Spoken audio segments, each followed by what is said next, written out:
क्या बड़कागांव विधानसभा में इस बार कमल खिलेगा या फिर उस कमल को जयराम महतो की कैंची काटेगी या फिर जनता हाथ मिला लेगी?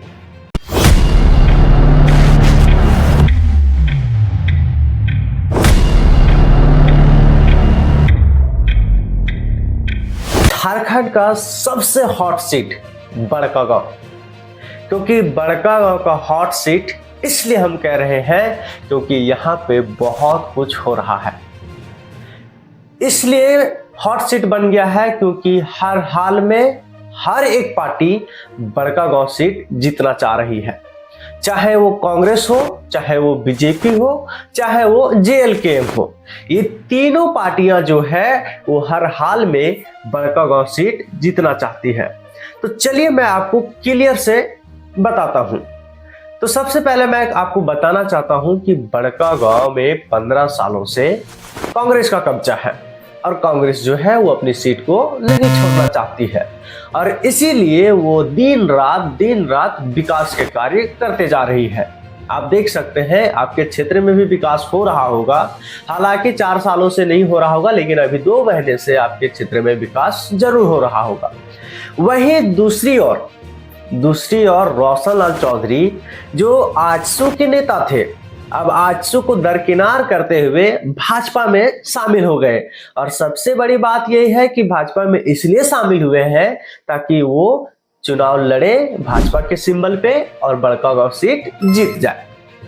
तो दोस्तों, चुनाव लड़ना एक अलग बात है, मतलब कि चुनाव लड़ना एक अलग बात है और दूसरे पार्टी में जाकर के लड़ना ये अलग बात होती है।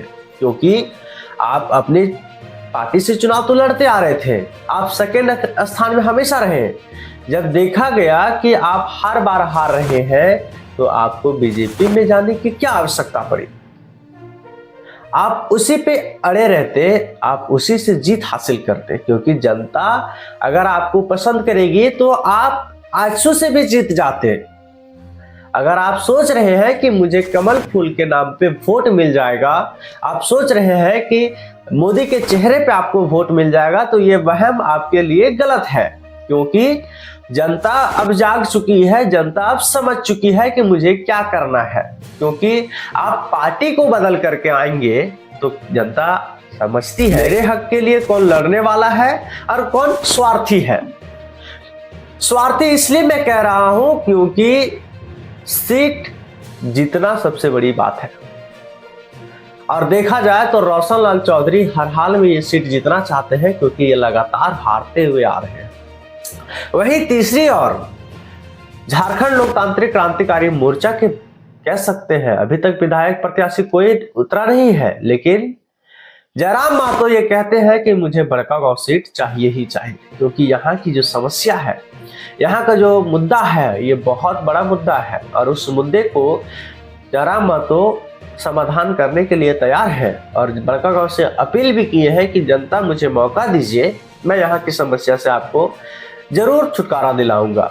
तो क्या बड़कागांव विधानसभा की जनता बड़कागांव में कमल खिलाएगी या फिर कैंची को एक मौका देगी या फिर जनता हाथ मिला लेगी हाथ साफ से? बहुत सारे चीजों को देखा जाए तो इस बड़कागांव विधानसभा में देखा जाएगा इस बार, क्योंकि बहुत कुछ होने वाला है।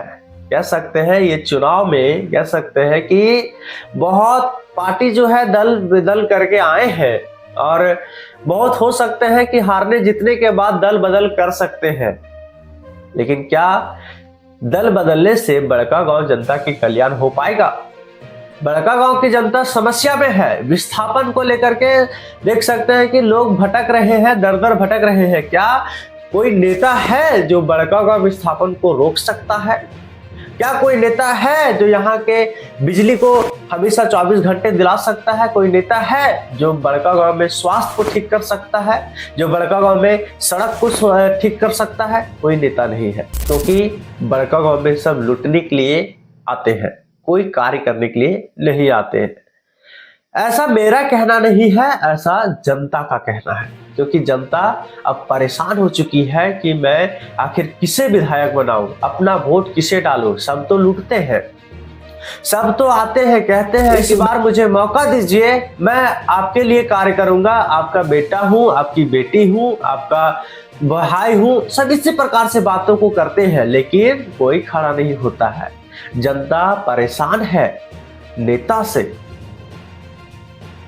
क्या इस बार जनता जो है वो जयराम महतो को एक मौका देगी, या फिर जिसकी सरकार, जिसकी कह सकते हैं बनते आई है, जो कांग्रेस का जो कब्जा है, क्या वो फिर से कब्जा करने में समर्थ हो जाएंगे? क्या बीजेपी इस बार जो नई चाल चली है, क्या उसमें सफलता हासिल कर पाएंगे कि नहीं कर पाएंगे, यह देखने लायक होगा।